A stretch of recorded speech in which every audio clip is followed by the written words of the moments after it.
पोह्यामध्ये कधी कांदा टाकून पाहिलाय का? अहो, ही रेसिपी एकदा तरी नक्की करून पहा. तुम्हा सगळ्यांनाच खूप जास्त आवडेल. या रेसिपीसाठी आपल्याला सगळ्यात आधी इथे 1 वाटी पोहे लागणार आहे. आता तुम्हाला ही रेसिपी किती क्वांटिटीत करायची आहे त्यानुसार तुम्हाला इथे प्रमाण कमी जास्त करायचे. पहा, मी इथे एक मोठी वाटी भरून पोहे घेतलेले आहेत. आता याच पोह्यांमध्ये आपण एक लहान वाटी रवा घालूया.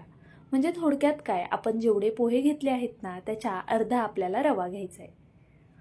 त्यानंतरनं एका मिक्सरच्या भांड्यामध्ये आपल्याला हे पोहे आणि रवा घालून घ्यायचे.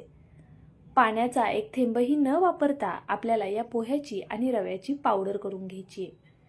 अशी थोडी दाणेदार अशी याची पावडर आपण करून घेऊया. पहा, हे खूप असं पिठासारखं वाटलं जाणार नाही, असं थोडं रवाळच याचं टेक्स्चर राहणार आहे.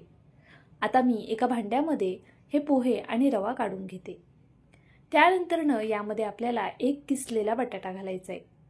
एक मीडियम साईजचा बटाटा मी अद्रक किसायच्या किसणीने किसून घेतला आहे. स्वच्छ पाण्याने 2-3 पाण्याने मी याला धुवून घेतलेला आहे, म्हणजे यामधला स्टार्च निघून जाईल आणि बटाटा लाल पडणार नाही. आता हा बटाटा या वाटलेल्या पोह्या आणि रव्यामध्ये घालून घ्यायचा. त्यानंतरनं एक मीडियम साईजचा कांदा इथे मी बारीक असा कट करून घेतला आहे, तो सुद्धा घालून घेतला. आता आपण यामध्ये काही सुके मसाले घालून घेऊया. सगळ्यात आधी मी इथे हळद घातली आहे, अगदी थोडीशी. त्यानंतरनं आपल्याला यामध्ये लाल तिखट घालायचे. लाल तिखट चवीनुसार कमी जास्त करा. मी लहान मुलांसाठी करते म्हणून लाल तिखटचं प्रमाण कमी ठेवले. धना पावडर घालायची आपल्याला अर्धा चमचा आणि सोबतच यामध्ये मी जिरं घालून घेणार आहे 1 चमचा. तुम्ही जिरे पावडर घातलीत तरीसुद्धा चालणार आहे. त्यानंतरनं 2 चमचे पांढरे तीळ घालायचे, जे मुलांच्या आरोग्यासाठी चांगले असतात. सोबतच एक लहान चमचा मी इथे ओवा घालून घेतला. आपण यामध्ये बटाट्याचा वापर केलाय त्यामुळे ओवा आवर्जून घाला. त्यानंतरनं चवीनुसार मीठ घालून घ्यायचे आणि कसुरी मेथी घालायची.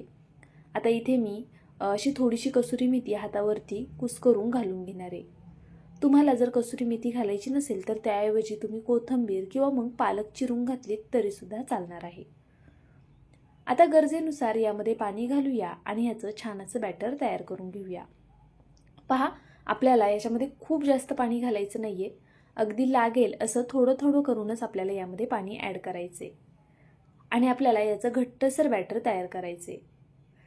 तर इथे मी सुरुवातीला 1 ग्लास पाणी घेतलेलं आहे. आता मी थोडं थोडं करून हे पाणी यामध्ये घालून घेते आणि हे बॅटर छान असं तयार करून घेणार आहे. रवा आणि पोह्याला पाणी भरपूर प्रमाणामध्ये लागतं आणि थोडा वेळ गेला 5-1 मिनिटानंतरनं हे बॅटर पुन्हा खूप जास्त घट्ट होऊन जातं. त्यामुळे आपल्याला अगदी थोडं थोडं करून पाणी घालायचे आणि पाण्याचा अंदाज घेत घेतच आपल्याला यामध्ये पाणी वापरायचे. तर पहा, मी इथे थोडं थोडं करून पाणी घालून घेते आणि हे बॅटर तयार करून घेते. हे बॅटर तयार करत असताना एक काळजी घ्या की आपल्याला हे बॅटर खूप घट्ट किंवा खूप पातळ करायचं नाहीये. तर पहा, अशा पद्धतीने मी हे छान असं मिक्स करून घेतलं. आता मी यामध्ये 2 चमचे बेसन पीठ घालणार आहे. इथे बेसन पिठाऐवजी तुम्ही गव्हाचं पीठ किंवा मग तांदळाचं पीठसुद्धा वापरू शकता. आपल्याला या पदार्थाला बाइंडिंग छान यावी यासाठी पिठाचा वापर करायचा आहे. फार नाही, फक्त 2 चमचे आपल्याला यामध्ये पीठ घालायचे. पीठ घातल्यानंतर पुन्हा मी थोडंसं पाणी घातलं आणि आता हे सर्व छान असं फेटून घेऊया. पहा, आपण यामध्ये इनो, सोडा किंवा कोणताही असा पदार्थ वापरला नाहीये ज्यामुळे याला जाळी पडेल. जर तुम्हाला याचे आप्पे करायचे असतील तर तुम्ही यामध्ये थोडासा इनो किंवा सोडा घालू शकता. मी मुलांच्या टिफिनसाठी हेल्दी अशी ही रेसिपी करते.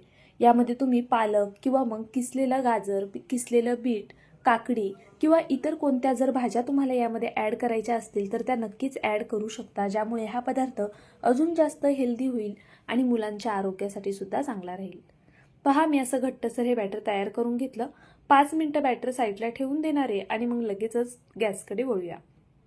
तर पहा, इथे मी पॅनला आता थोडंसं तेल लावून घेते. तुम्ही तेलाऐवजी तूप किंवा बटरसुद्धा वापरू शकता. तुम्हाला हवं असल्यास तुम्ही तुपाचा यामध्ये वापर केला तर मग मुलांसाठी ही अजून हेल्दी रेसिपी तयार होईल. मुलांना बाहेरचं काहीतरी अनहेल्दी देण्यापेक्षा असं घरी तुम्ही खूप छान छान पदार्थ करू शकता. त्यामुळे नक्की माझ्या चॅनलला सबस्क्राईब करून ठेवा, म्हणजे तुम्हाला अशा मुलांच्या टिफिनसाठीच्या छान छान रेसिपीज पाहायला मिळतील.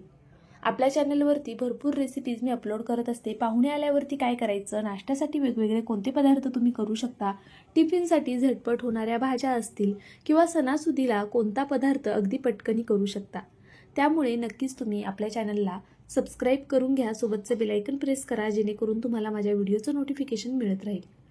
पहा, मी याचे असे छोटे छोटे पॅनकेक करून घेणारे. असे लहान लहान पॅनकेक केले ना की मुलांना सुद्धा ते दिसायला छान दिसतात आणि मग मुलं आवडीने खातात सुद्धा.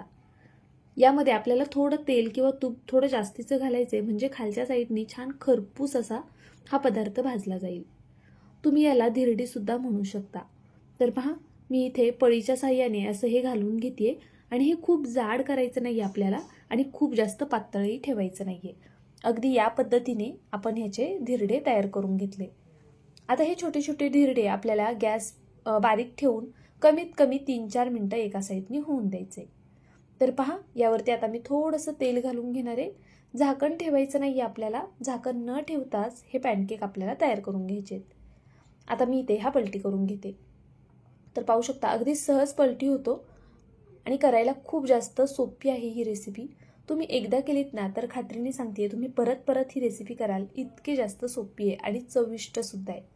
आता हे आपण पलटी केल्यानंतर ना तुम्हाला जर हवं असेल तर तुम्ही यावरती थोडासा केचप लावून किंवा कोणत्याही प्रकारचा सॉस वगैरे लावून ना थोडं चीज किसून झाकण ठेवून याला शिजवून घेऊ शकता. म्हणजे हे छोटे छोटे आपले पिझ्झा तयार होईल मुलांसाठी. आणि जर तुम्हाला यामध्ये चीज वापरायचं नसेल तर असंच दोन्ही साईडनी छान खरपूस भाजून घ्या आणि मुलांना टिफिनमध्ये देऊ शकता.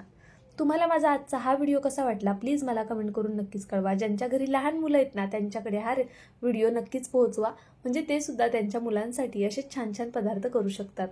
व्हिडिओ आवडल्यास प्लीज लाईक करा, नवीन असाल तर सबस्क्राईब करून घ्या आणि तुम्हाला रेसिपी कशी वाटली कमेंट करून नक्कीच कळवा. उद्या पुन्हा भेटूया अशाच एका छानशा रेसिपीसोबत. तोपर्यंत bye. Thank you so much for watching.